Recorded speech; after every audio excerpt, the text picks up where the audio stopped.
Welcome back to another episode of Particle Word for Word, the podcast that brings you science stories straight from Particle WA. I'm your host, Morgan Knoxley. Today's episode is one of those stories that sticks with you. It's about a colony of little penguins, fairy penguins, right here in Western Australia. You've probably heard of them. Maybe you've even seen them, waddling ashore after dusk, darting through the shallows on a clear morning. They're small, they're adorable, and they're quietly disappearing. This episode dives into a story by Cody Robinson, a writer who went out to Penguin Island not far from Rockingham to uncover what's really happening to WA's only mainland breeding population of little penguins. The article's called "The Fight to Save Rockingham's Little Penguins," and Cody also reads it for us today. Now, before we jump in, let's sit with a couple of questions. What does it mean to lose a species not from a faraway rainforest, but from your own backyard? And how do we decide when it's time to intervene?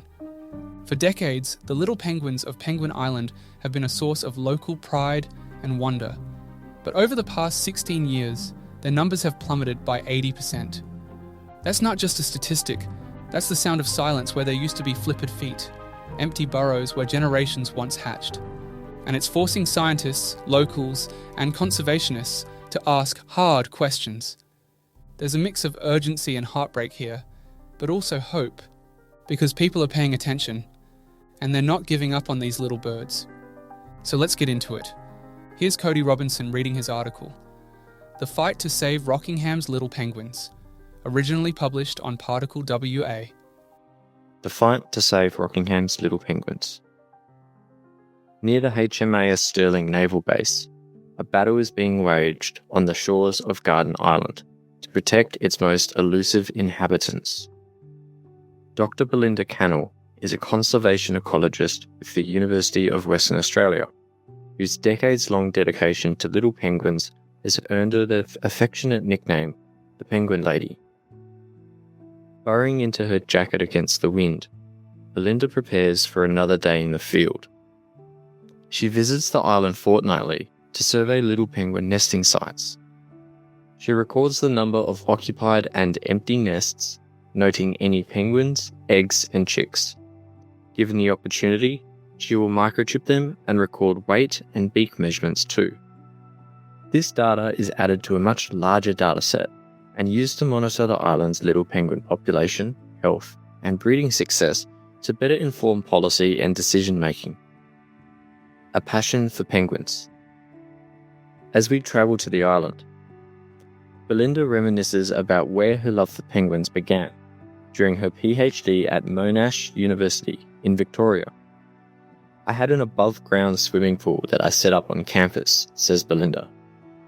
"I got penguins from Phillip Island. I would catch all the fish for my experiments.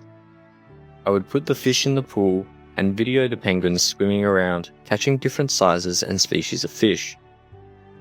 Belinda studied the feeding behaviours of fledgling and adult penguins and examined the hydrodynamics, the way water flows around objects, of their bodies. "Finally, I looked at the light levels penguins require to catch fish and proved that penguins are visual predators and require light to catch fish. That was my PhD. Keeping a close eye." The main little penguin colony lives on the shoreline among limestone boulders that form a rock wall. It's a far cry from the stereotypically icy landscape other penguins inhabit.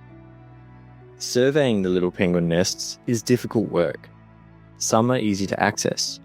To inspect harder to reach nests, Belinda relies on her trusty burrowscope. It's a Bluetooth camera attached to the end of flexible, black PVC tubing that can transmit video to a small, wireless display screen. Collecting accurate data isn't easy. Belinda scrambles over rocks, squeezes her body into tight spaces, and maneuvers the burrowscope into position. She endures any cold, wet weather that comes her way.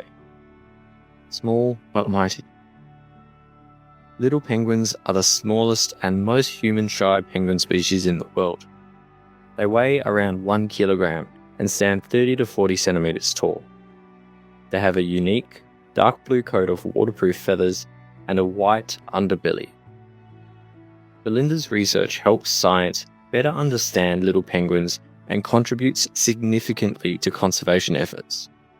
She's been sounding the alarm for decades about the threats facing the species. Under threat. As a valuable indicator species, changes in their population, health, reproduction, and foraging behaviours can signal shifts in ocean health and the ecosystem. If it's a poor year for foraging and there isn't a lot of fish, the penguins may be feeding on other things like jellyfish, says Belinda. Using data collected from 1986 to 2019, Belinda and other colleagues discovered that an extreme marine heat wave in 2011 caused a tropical fish species, more accustomed to warmer waters, to replace the major food source of penguins from nearby Penguin Island. Consecutive years of warmer sea surface temperatures and a likely reduction of fish prey close to the colony led to an 80% decrease in the population due mainly to poor breeding, starvation, and parasitic infections. While starvation is a serious threat, little penguins in this region are most vulnerable to boat strikes, with other threats including climate change, pollution, and urban development. Empty nesters. Today's inspection turned up a lot of empty nests, but they aren't always a cause for concern. Little penguins lay eggs any time from April to November, says Belinda. So while a nest may be empty now, it could be occupied a few months later. Belinda has also installed 17 purpose-built nesting boxes, designed to allow the deployment of satellite and GPS tags to find out where they feed. Feral foxes have made their way onto the island in recent years and have impacted some nesting sites. It's really heartbreaking, says Belinda. Despite some setbacks, the Garden Island colony seems to currently be stable, unlike the marked declining trend from the neighbouring colony on Penguin Island. A silver lining. As the day nears its end, Belinda peers inside a nesting box and is greeted loudly by an adult female penguin. She squawks in protest as Belinda lifts her head out of the box to reveal a small, white egg. Belinda is surprised to discover this penguin isn't microchipped. The penguins that use these nesting boxes have been tagged, meaning this penguin is likely a new resident.